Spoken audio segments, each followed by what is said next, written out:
You've got work to do. Important stuff. Life-altering, maybe. But instead, you're scrolling, tapping, refreshing, suddenly watching some guy make pasta on YouTube like your survival depends on it. And deep down, you know exactly what you're doing. You're not relaxing. You're hiding. Because that report, that project, that dream, it terrifies you. Not because it's hard, but because it's a mirror. A mirror that might confirm your worst fear. You're not good enough. Welcome to the cycle of procrastination, where your dreams go to die slowly, while you binge a Netflix show you don't even like. And let's get one thing straight. This isn't about being lazy. Lazy people don't feel guilty 24/7. Lazy people don't live with the constant soundtrack of, I should be doing more. You're not lazy, you're scared. Scared of failing, scared of being exposed, scared that you'll give it everything and still suck. So instead, you do what every intelligent, overthinking perfectionist does. You avoid.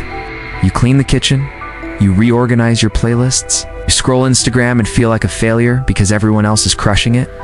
You don't have a time management problem, you have an emotional regulation problem, your brain. It's wired for survival, not success.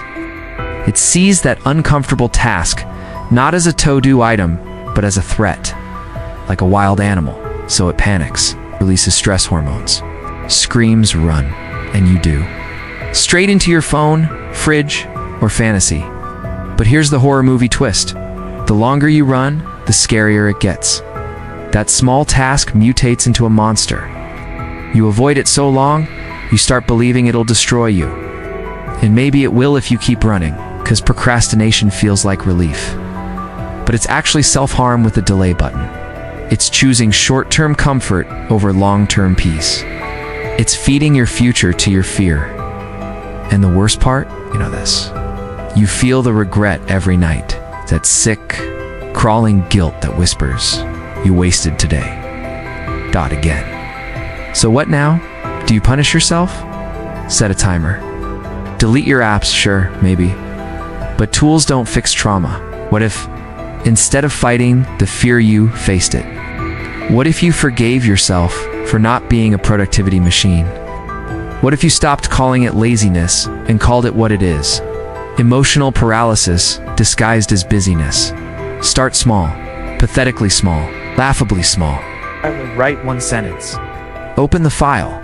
Touch the thing you're afraid of, just for a second. Then again and again. Because progress isn't dramatic. It's ugly, it's shaky. It's full of panic and pit stops. But it's still progress.